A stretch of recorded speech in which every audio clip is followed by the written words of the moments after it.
I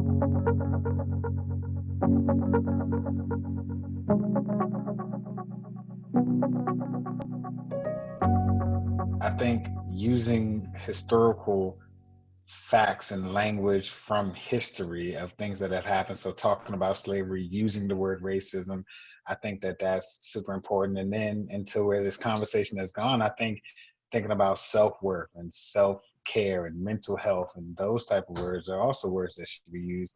We should love ourselves. We should continue to build up our families, and we should continue to support each other.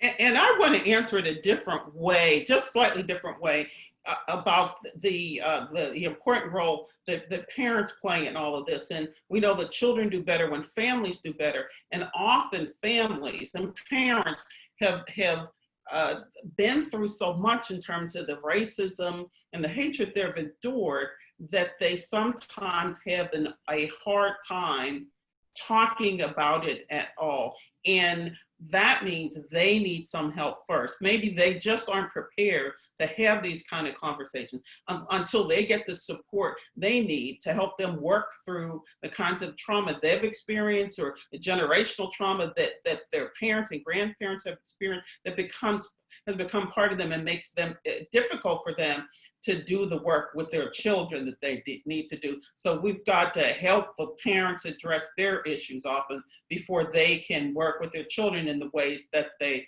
would really want to. I agree with Dr. Wilson Simmons. It's so important. And it's also, I think I mentioned this earlier, a process that to engage in alongside children, also to be able to say, I don't know, let's figure it out together. Let's think about this together.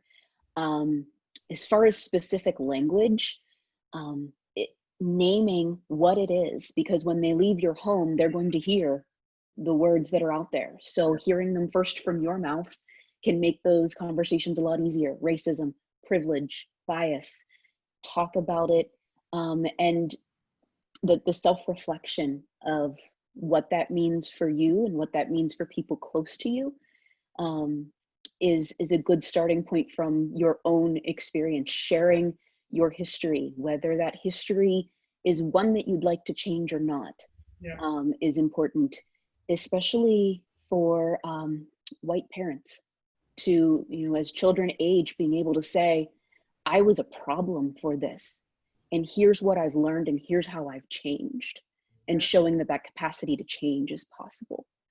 And being as open and honest as you possibly can be with children. They're gonna know if you're not, but also that's the respect that these conversations deserve. And again, taking it outside of just words, being able to model and being able to walk the talk that you've been having outside of your home and outside of these conversations is so very important too.